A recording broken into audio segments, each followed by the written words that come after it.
The $2 washer sat in the palm of Elias Marsh's hand when Chief Executive Officer Renata Voss announced in front of the entire assembly floor that he had stalled a defense program worth $980 million over a piece of hardware cheaper than a cup of coffee. She tore the red warning tag from the airframe, fired the single father on the spot, and ordered the crew to keep building.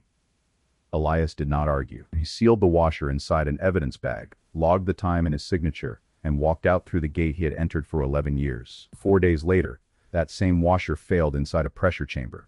By the end of the week, the near billion-dollar contract that had defined Renata Voss's career was frozen. Nobody inside Halden Aerospace could explain why to the people who mattered most.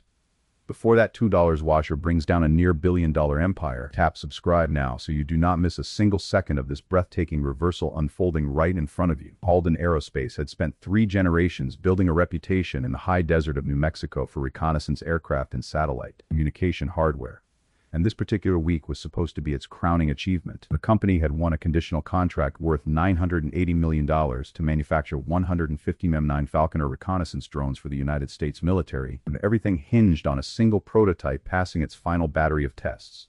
Air Force liaisons, board members, and select members of the press had been flown in to witness the 30-hour pressure endurance run that would decide whether mass production could begin. The prototype also needed to survive extreme altitude cycling, a structural load inspection on its wing mount assembly, and a full supply chain audit confirming that every component matched its certification. Renata Voss had staked her name on this moment, and she intended for nothing to interrupt it. Elias Marsh had worked quality inspection at Halden for 11 years, though few people on the floor knew that he had once been the structural engineer who helped design the very wing mount assembly now sitting in the test bay. After his wife died, he had walked away from a management track to take a stable, predictable shift that let him raise his daughter alone. When he returned to the company at a lower title, the new leadership only ever saw the coveralls, never the history behind them. He never mentioned what he used to be. He never asked for shortcuts because of it. His only rule, the one he repeated to himself on every inspection, was that a part does not become safe simply because someone with a bigger title decided to use it anyway. During his final pass before the pressure test, Elias noticed something wrong with a washer seated in the wing mount fitting. It lacked the manufacturer's stamp required for approved aerospace hardware, and its coating had a faint sheen that did not match the matte finish of the certified part. He pulled it and cross-referenced the batch number against the supplier database, and the number did not exist anywhere in the system. In the storage room, he found a half-empty box with the same finish, and the label on that box told him everything he needed to know. A commercial-grade washer, the kind sold at any hardware counter for about $2, while the certified aerospace equivalent cost roughly $46. Elias placed a red tag on the airframe and halted the test. His shift supervisor warned him that a delay now could cost the entire team its quarterly bonus. Elias still refused to sign off. He told the supervisor that a washer did not need to fail today to be dangerous. It only needed to fail once at the worst possible moment, thousands of feet in the air. When he checked the purchase records further, he discovered the same commercial hardware had been quietly flowing into the production stock for 4 months, and he had no idea yet how many airframes it had already reached. Elias had seen failures like this before, though never quite this brazen, early in his career. Back when he still carried the title of structural engineer, he had chased down a batch of mismarked fasteners that nearly slipped past a different program entirely. And the memory of how close that near miss had come stayed with him every time he picked up a tool. Now he understood something that people who had never worked the floor rarely grasped. A defense aircraft did not fail because of one dramatic mistake. It failed because of 100 small compromises that everyone assumed someone else would catch. The commercial washer in his hand was not evil or sabotage. It was simply cheaper, faster to source, and indistinguishable to an untrained eye, which made it more dangerous than an obvious defect ever could be. He photographed the batch stamp, logged the storage location of the box it came from, and cross-checked the delivery date against the missed shipment from the certified supplier before he ever brought the issue upstairs, because he had learned long ago that a warning without documentation was just an opinion, and opinions were easy for people with more power to dismiss. Renata Voss walked onto the inspection floor within minutes of hearing that her flagship program had been halted, and the first thing she saw was a red tag hanging from the wing mount of the aircraft that was supposed to secure her company's future. She wanted to know who exactly had decided that a near billion-dollar defense contract should wait on a piece of metal that could be replaced from a bargain bin. Elias laid out the difference between the commercial washer and the certified part as calmly as he had explained it 100 times before, describing the alloy, the fatigue tolerance, the coating rated for extreme altitude and pressure cycling, and the traceability that military-grade hardware required by law. Renata never opened the folder he offered her. She only asked how much the part in his hand had cost, and when he answered that it was roughly $2, she laughed in front of the assembled liaisons and press. Roland Cade, the chief operating officer standing at her side, announced that Elias was holding up hundreds of employees over a component available at any hardware store in the state. Renata asked whether Elias understood what every hour of delay cost the company in penalties and lost confidence. Elias answered that a budget spreadsheet did not change the fatigue limit of a metal alloy. And that answer, delivered without heat or apology, struck her as a public humiliation in front of the exact people she had invited to witness a triumph. She called him an inspector playing at being an engineer. Roland added almost casually that Elias needed this job to support his daughter, as if that fact alone should have made him easier to control. Renata demanded he sign the release authorizing the test to continue. He refused, and she tore the red tag from the airframe with her own hand and fired him where he stood. A few of the younger technicians standing nearby exchanged glances but said nothing, willing to risk their own positions over a disagreement that clearly did not involve them. One older machinist who had worked alongside Elias for years quietly looked away, ashamed of his own silence, but unwilling to challenge the chief executive in front of visiting military liaisons. Renata seemed almost energized by the confrontation, as though proving her authority in front of an audience mattered more than the substance of what Elias had actually found. She reminded the room that Halden had built aircraft for 3 generations without needing a warehouse inspector to lecture the board on material science. And a few scattered laughs followed her remark, though they were thinner and more nervous than she seemed to notice. His badge was deactivated in front of the entire floor before he had even reached the door.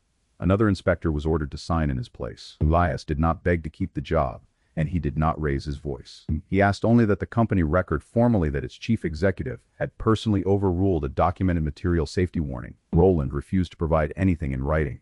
Before he left, Elias sealed the removed washer inside a chain of custody evidence bag marked with his signature and the exact time of inspection. He filed a report through the contract oversight channel reserved for safety concerns rather than internal grievances. Within minutes of his badge going dark, that same report was quietly downgraded inside the company's internal system from a critical safety flag to a minor documentation discrepancy. As Elias walked out through the gate for the last time as an employee, Roland gave a quiet order to replace the flagged washer with another one pulled from the exact same box of commercial hardware and to bring the pressure test back online before the visiting liaisons noticed anything had gone wrong.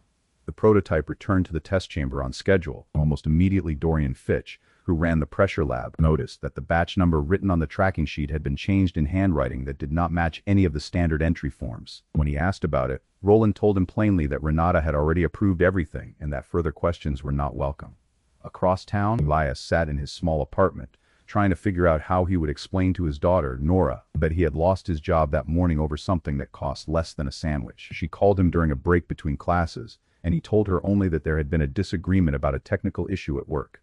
Nora, 20 and a year into her materials engineering coursework, reminded him of something he had taught her years earlier, that a measurement does not change simply because someone in charge dislikes the result. She asked whether he needed her to come home for the weekend, and Elias told her no, that he would be fine. Though the truth was he had spent the last hour sitting at the kitchen table with a folder of termination paperwork. He had no intention of signing without a fight over the record itself. He thought about the years he had spent quietly building the very standards that were now being ignored, and how strange it felt to be treated as replaceable by people who had never once asked why the wing mount on the M9 had survived every prior stress test without incident.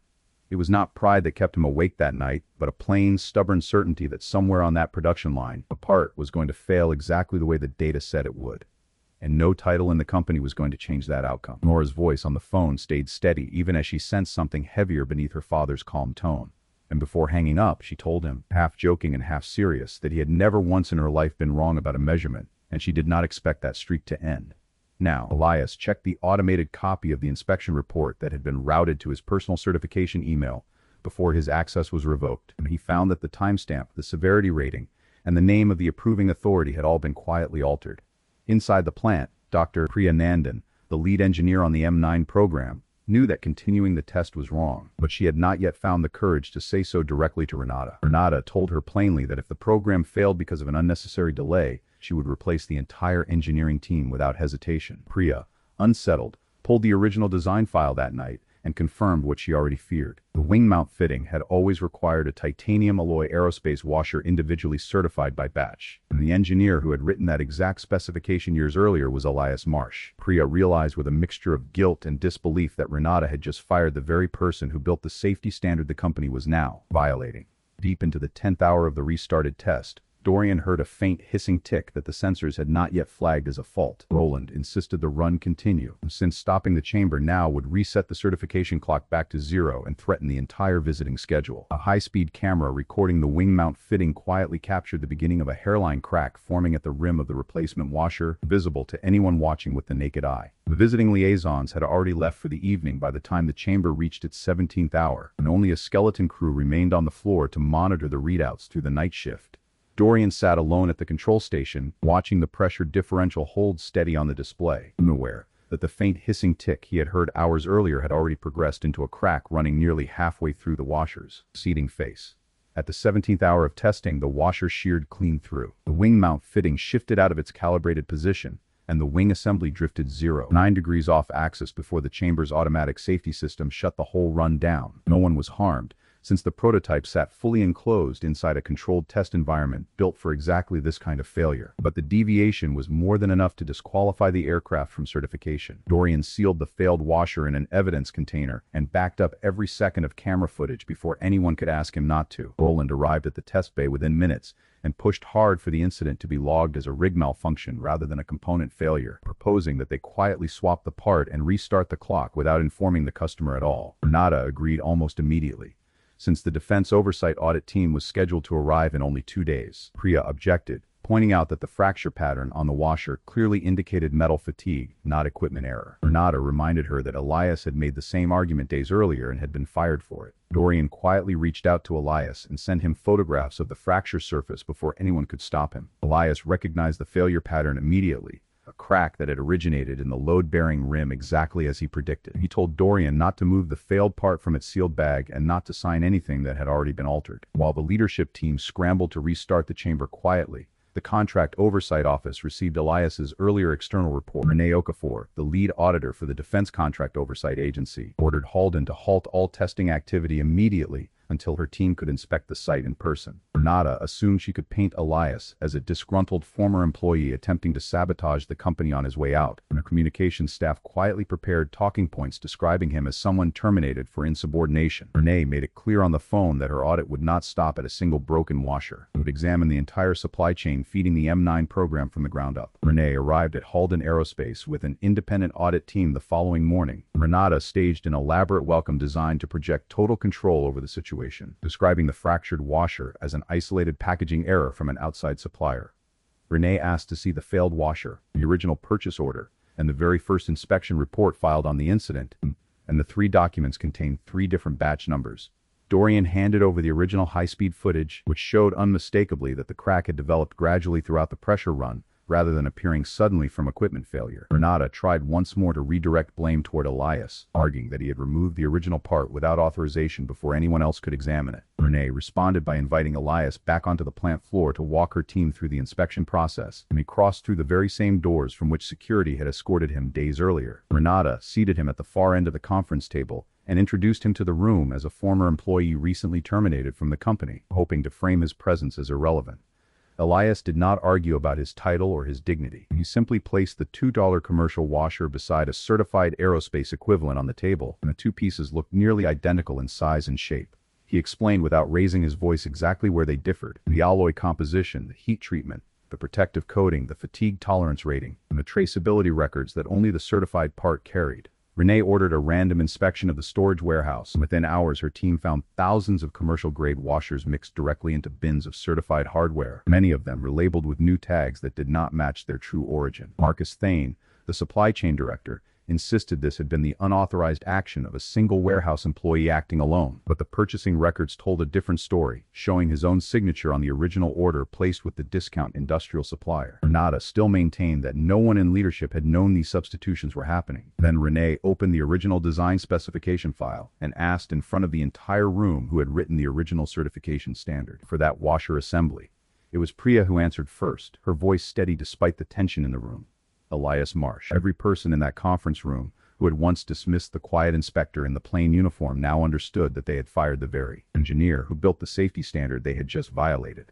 And the silence that followed said more than any accusation could have. A junior auditor on Renee's team quietly pulled up 11-year-old archive files while the room was still absorbing what Priya had said. Mayor, Buried in a folder few people had opened in years sat the original prototype failure report bearing Elias's signature and a nearly identical description of a fatigue-driven fitting failure. The parallel was almost eerie, as though the company had simply forgotten the lesson it had already paid to learn once before. Renata tried to recover her composure by suggesting that historical documents had little bearing on a current supply chain issue.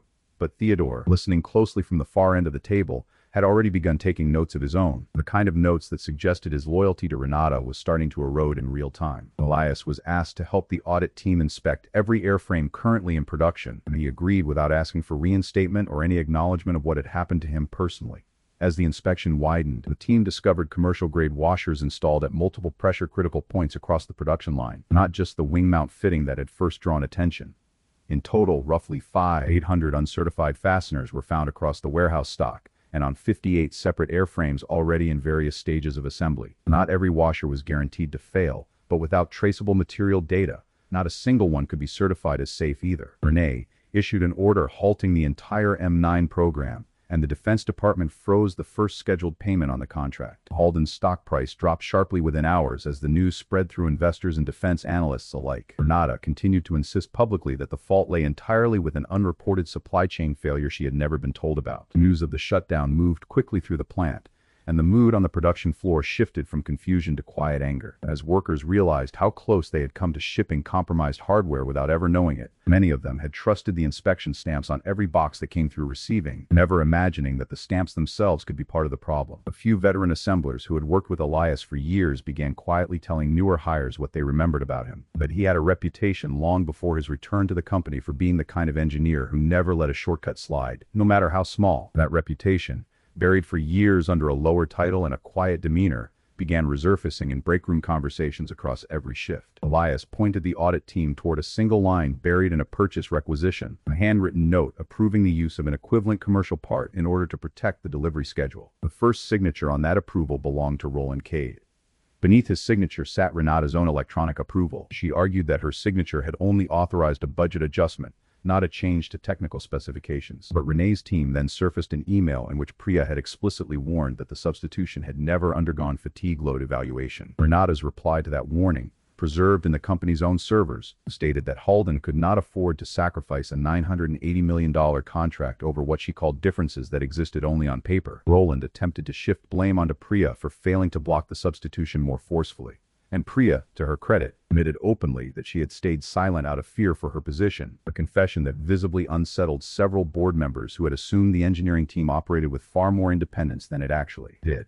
She handed Renee an older document proving that Elias had identified an almost identical failure mode during the original prototype phase 11 years earlier, and that his standards, quietly written and quietly enforced, were the very reason the M9 had ever passed certification the first time. Renata had spent years promoting the aircraft's legendary reliability without ever knowing whose work that reputation had actually been built on. Theodore Langley, the longtime chairman of the board, convened an emergency session. Renata asked Elias to appear and reassure the board that the situation could still be resolved quickly. Elias agreed to attend, but he refused to promise any outcome in advance.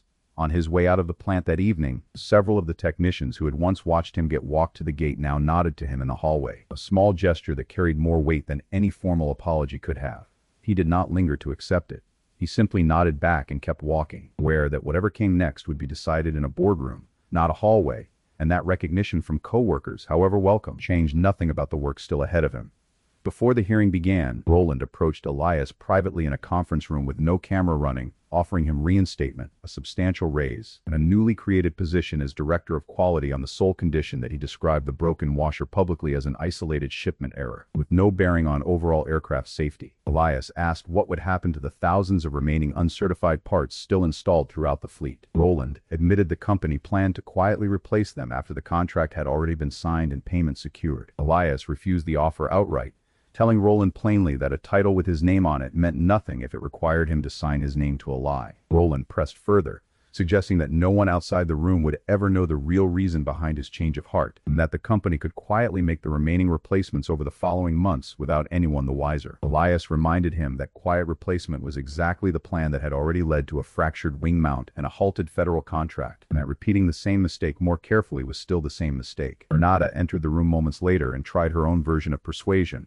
warning that if the contract collapsed entirely, thousands of innocent workers would lose their jobs through no fault of their own. Elias answered that leadership itself had placed those workers in danger the moment it chose to hide a known risk rather than fix it. Renata then invoked his circumstances as a single father, suggesting he should think of his daughter's future before making a decision that could end his career for good. Elias told her that his daughter needed an unemployed father who told the truth far more than she needed one who had been paid to certify a lie. Renata's patience broke, and she threatened legal action for disclosure of proprietary company information. Elias reminded her calmly that he had only ever submitted his findings to the oversight authority legally empowered to receive them. The entire exchange had been logged on Roland's own office calendar, and Renee already knew Elias had been approached. Afterward, Renee asked him directly what he actually wanted out of the process. His answer contained 3 requests: a full inspection of every uncertified component still in the system, protection for any employee who had reported concerns honestly, and public disclosure of the true approval chain instead of quietly blaming a single warehouse worker. He asked for no money and no title. Theodore began to understand, watching this exchange unfold, that the quiet inspector in front of him carried more credibility than the entire executive team combined. During the board hearing itself, Renata continued describing Elias as someone acting out of personal grievance until Renee requested that the security footage from the day of his termination be played for the room. Every board member heard in Renata's own voice the line about a piece of metal cheaper than coffee. Renee announced that the true crisis was no longer a single fractured washer, but evidence that Halden Aerospace had knowingly submitted falsified certification to the federal government, an offense with consequences far beyond one failed component. A formal hearing was convened with representatives from the Defense Department, full board membership, and outside contract counsel present. Renata arrived flanked by an entire legal team, dressed as sharply as she had been the day she announced the contract to the press, though the confidence in her posture no longer matched the mood of the room. Elias brought only a single folder of the 2 commercial washer and its certified counterpart, setting both down on the table without ceremony, the same way he had done in every inspection report he had ever filed. Renata argued that no aircraft had actually crashed, and that the failure had occurred only under deliberately extreme laboratory conditions. Elias explained patiently that the entire purpose of extreme testing was to expose exactly the kind of failure that would otherwise appear later in the field after thousands of flight cycles. He never claimed that every substituted washer was guaranteed to fail, only that no one in the company could produce a single shred of data proving any of them were safe. Renee laid out the full timeline for the room without embellishment. The certified supplier had missed a delivery deadline. Roland had proposed a commercial substitute to avoid stopping the line. Priya had sent a documented warning about untested fatigue performance. Renata had approved continued production anyway. Elias had discovered the substitution and been fired for refusing to authorize it. His report had been quietly altered within minutes of his termination. The washer failed exactly as predicted during formal testing. Management had then attempted to disguise the failure as equipment error rather than material failure. Dorian confirmed under questioning that he had been directly instructed to delete the high-speed camera footage that ultimately proved the fatigue. Crack had formed gradually. Marcus admitted that he had relabeled boxes of commercial hardware at Roland's explicit direction. Roland attempted to shift full responsibility onto Renata, insisting she had known everything from the beginning. Renata turned immediately and tried to place the blame back onto Roland alone. Theodore asked her plainly why she had fired Elias on the spot if she genuinely had not understood the severity of what he was reporting. Renata had no answer that did not amount to an admission that she had seen the warning clearly and chosen to ignore it anyway. Several board members who had said little throughout the hearing began exchanging quiet glances, clearly recalculating their own positions now that the paper trail left no room for ambiguity about who had known what and when. A representative from the Defense Department reminded the room that the contract required the integrity of the entire quality management system, not merely a single working prototype. Falsified documentation invalidated every certification the company had submitted up to that point, regardless of how many individual parts might still perform correctly. Halden was given one final opportunity to demonstrate that the failure was isolated to this single program. Instead, the expanded inspection uncovered 2 additional defense projects where uncertified substitute components had quietly slipped through approval, without proper review, each one tracing back to the same discount supplier Marcus had first contacted months earlier in an effort to protect delivery deadlines. The pattern made it impossible for Renata to continue framing the situation as an isolated mistake confined to a single aircraft, and even her own legal counsel began advising her privately to stop making public statements that contradicted the growing paper trail. The Defense Department announced it would deliver a final ruling on the fate of the contract the following morning. No one inside Halden Aerospace slept easily that night. Reporters gathered outside the plant gates by early evening, and for the first time in the company's long history, its name appeared in national headlines for reasons that had nothing to do with innovation or achievement. The following morning, the board, senior staff, and government representatives gathered inside Halden's headquarters for the final decision. Renata still believed her company was simply too large and too essential to the program to be removed entirely, and she prepared remarks describing the situation as a temporary delay rather than a termination. Renee read the official ruling aloud without any softening of its language. The $980 million N9 contract was terminated effective immediately. Halden Aerospace was disqualified from participating in the rebid process. Every quality certification tied to the program would require full independent review before any future eligibility could be considered. All falsified documentation uncovered during the investigation would be forwarded to federal contract fraud investigators for further action. The decision rested not solely on one uncertified washer, but on the total collapse of trust in the systems meant to guarantee safety in the first place. Renata lost the contract she had once called the defining achievement of her career, and the company's valuation dropped sharply within hours as several partners quietly suspended ongoing negotiations. Alice, who had once praised her aggressive growth strategy, now questioned publicly whether her leadership style had prioritized speed over the basic integrity that defense contracting demanded. Employees watching the news from the plant floor felt the weight of the moment differently than the executives in the boardroom. Many of them worried less about headlines and more about whether their own jobs would still exist by the end of the month. Theodore demanded her immediate resignation as chief executive. She attempted to push back, but by then Roland had already surrendered his email archive to investigators in an effort to reduce his own exposure, and the board voted almost unanimously to suspend Renata effective that same afternoon. Roland and Marcus were terminated outright, and within days both men had retained separate legal counsel as federal investigators began reviewing the falsified purchase records more closely. Priya resigned voluntarily from her position as lead engineer, stating openly that her silence had made her complicit in something she could no longer defend, a statement she repeated almost word for word months later when speaking to a room of younger engineers about the cost of staying quiet. As the room began to empty, Renata turned to Elias and asked almost bitterly whether he felt satisfied now. Elias answered that no one truly wins when thousands of innocent workers pay the price for decisions made by only a handful of people at the top. He picked up the $2 washer from the table and said quietly enough that only those nearby could hear that the company had not lost $980 million because of that small piece of metal. It had lost everything because the people holding power believed a couple of dollars was too small a thing to be worth listening to. There was no applause, no dramatic celebration in the room. Only a heavy silence that spoke louder than any speech could have, made heavier still by the fact that Elias showed no interest in savoring Renata's downfall. In the days that followed, the board offered Elias the newly created position of Vice President of Quality, and he did not answer immediately. He eventually declined the title, explaining that simply replacing one person with unchecked power with another person holding the same unchecked power would solve nothing in the long run.